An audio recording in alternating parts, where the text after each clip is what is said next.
Welcome to PWC Real Talk. Before we begin, do me a favor. If what I'm about to say means something to you, hit follow for more PWC Real Talk, share this video with someone who may need to hear it, and let me know your thoughts in the comments. Today, I want to get something off my chest.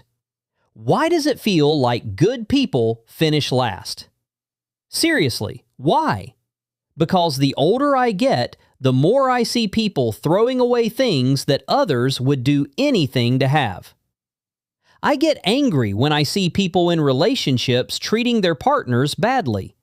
I don't understand it. I really don't. Why would you betray someone's trust? Why would you risk destroying a family? Why would you throw away loyalty for a moment of selfishness? Yes, men and women can have friends of the opposite sex. Of course they can. But there is a line. And when you're in a committed relationship, that line matters. Recently, I listened to a woman crying her eyes out. She was heartbroken. Not because of money, not because of an argument, but because the man she trusted had betrayed her. This woman works hard. She helps support her family. She cooks, she cleans, she raises 4 children. She doesn't ask for luxury. She doesn't ask for fame. She doesn't ask for perfection. She simply wanted to be loved and respected. And the man who broke that trust? He was my best friend. That hurt, because when someone you care about lets themselves down, it affects everyone around them. And it got me thinking. When I ask why good guys finish last, maybe what I'm really asking is, was all the sacrifice worth it? Because I've sacrificed too. I was married. I was loyal. I gave up hobbies. I gave up time. I worked hard because I believed that's what a husband should do. Not because someone forced me, because that's who I wanted to be. I wanted stability. I wanted a family. I wanted a future. I worked to make sure we had a roof over our heads. I worked to make sure we had opportunities. I worked because I believed that's what love looked like. I got married in 2015. There were good times. There were difficult times, like every marriage.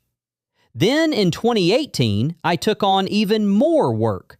5 days in a school, 2 days in care, working weekends, working long hours, trying to build a better future. That same year, my son was born, and he was beautiful. He still is. But later that year, my world changed.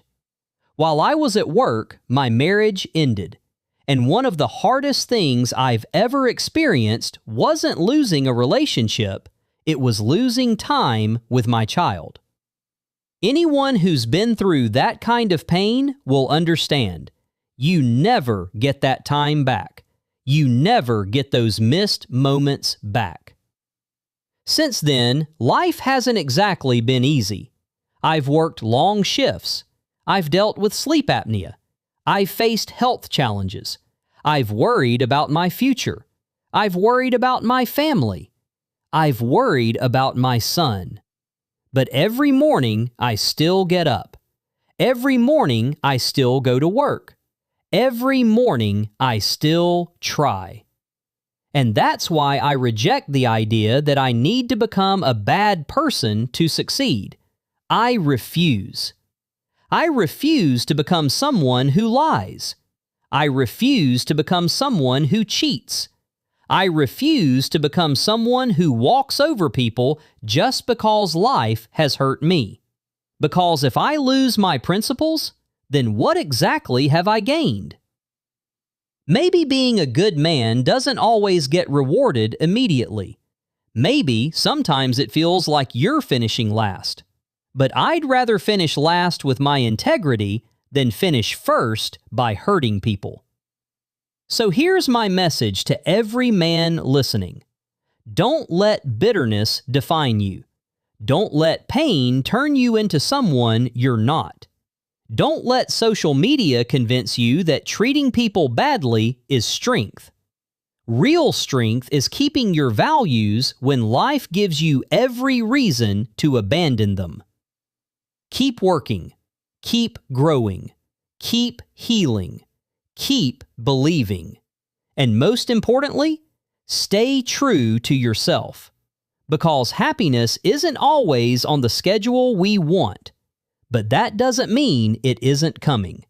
And when it arrives, it might just be worth every struggle you went through to get there.